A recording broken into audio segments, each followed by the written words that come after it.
Hello everyone, welcome to पढ़ाई tour. तो आज हम शुरू करने वाले हैं हमारी एडवांस अकाउंटिंग का चैप्टर नंबर 1, जिसका नाम है इंट्रोडक्शन टू अकाउंटिंग स्टैंडर्ड्स। तो इसमें जो हमें सबसे पहला टॉपिक पढ़ना है वो है गैप। वो क्या है? गैप। अब गैप के नाम में ही है जनरली एक्सेप्टेड अकाउंटिंग प्रिंसिपल्स, यानी कि वो अकाउंटिंग प्रिंसिपल्स जिन्हें हम जनरली एक्सेप्ट करते हैं। अब गैप क्या होता है? ये कॉमन सेट होता है।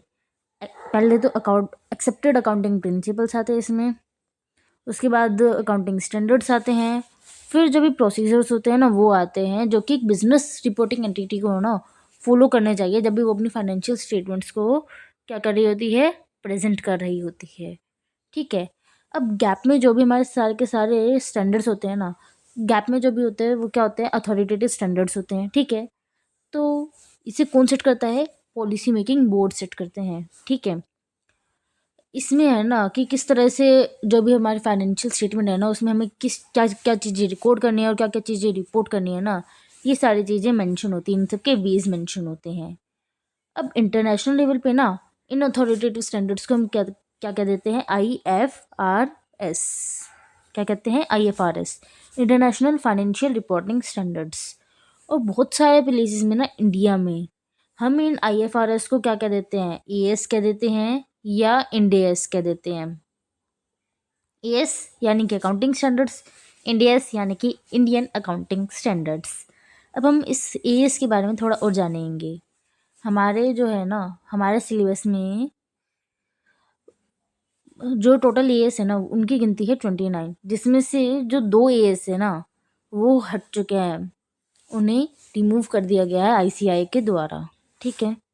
तो हमारे पूरे सिलेबस में ना हमें पढ़ने हैं 27 AS, और इसके हमारे पास अलग अलग यूनिट हैं, और 60% सिलेबस जो भी है ना हमारे एडवांस अकाउंटिंग का वो इन 27 AS पर ही बेस्ड है।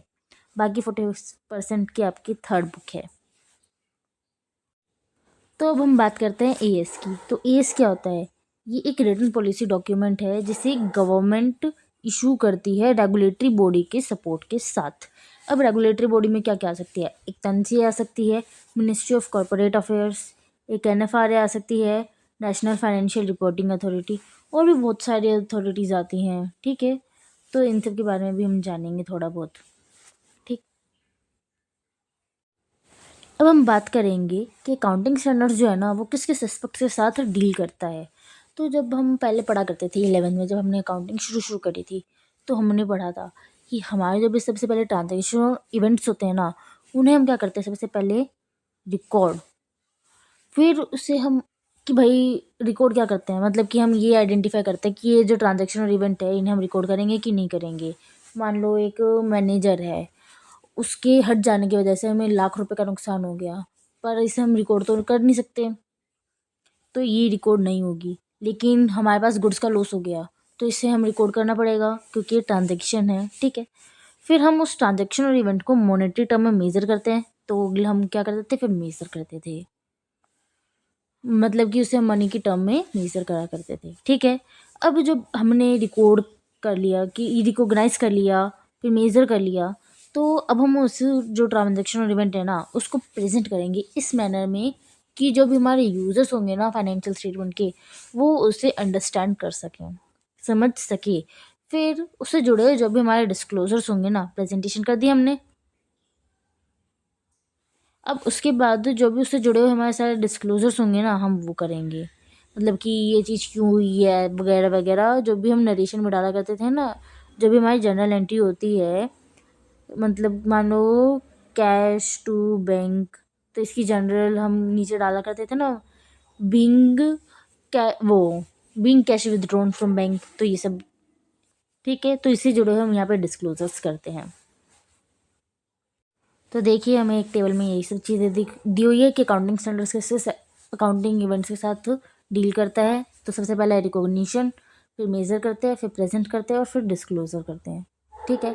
अब हम चलेंगे बेनिफिट्स ऑफ अकाउंटिंग स्टैंडर्ड्स की तरफ। तो हमारा सबसे पहला बेनिफिट ऑफ अकाउंटिंग स्टैंडर्ड्स क्या है? Standardization of alternative accounting treatment, मतलब कि कोई भी हमारा अकाउंटिंग ट्रीटमेंट है ना उसके हम अल्टरनेटिव्स लाए। अब इसकी क्या नीड पड़ी है हमें?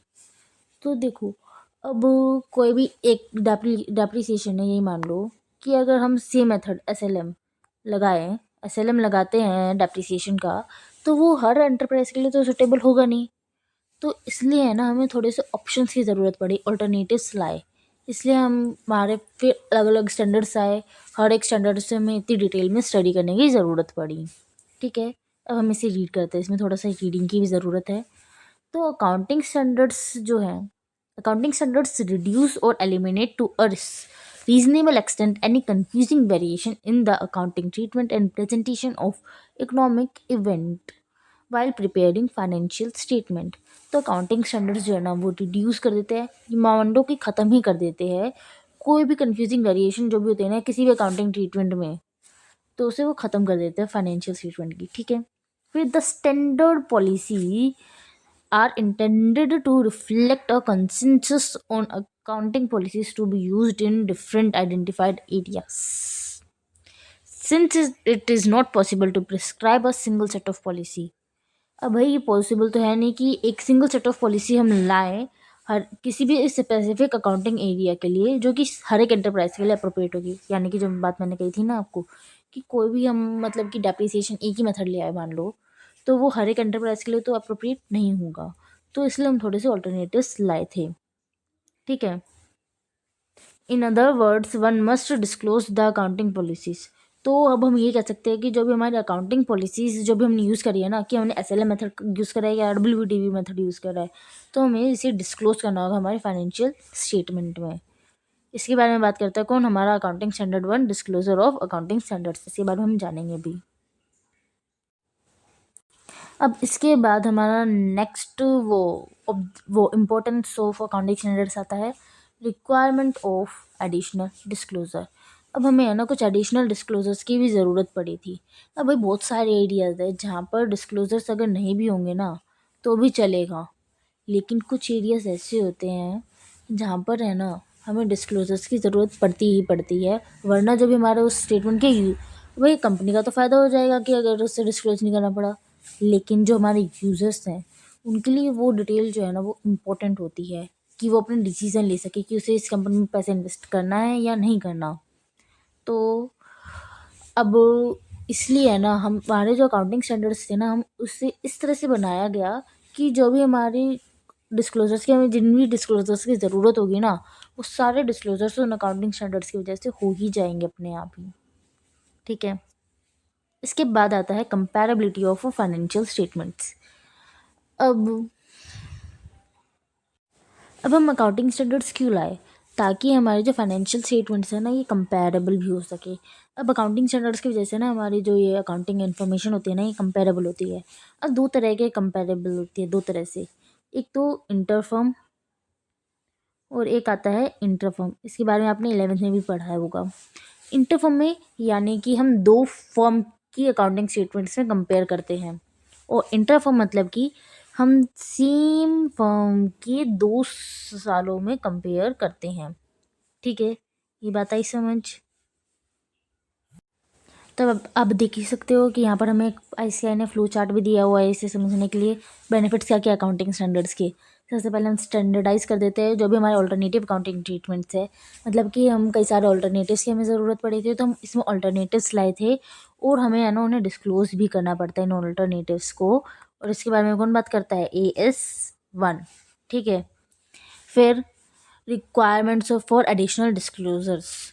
अब हमें एडिशनल डिस्क्लोजर, भाई बहुत सारे एरियाज हमने इसमें पढ़ा था कि जहाँ पर अकाउंटिंग स्टैंड वो कुछ डिस्क्लोजर्स को करने की ज़रूरत नहीं पड़ती, लेकिन बहुत सारे एरियाज ऐसे भी है जहाँ पर हमें डिस्क्लोजर्स की ज़रूरत पड़ती है।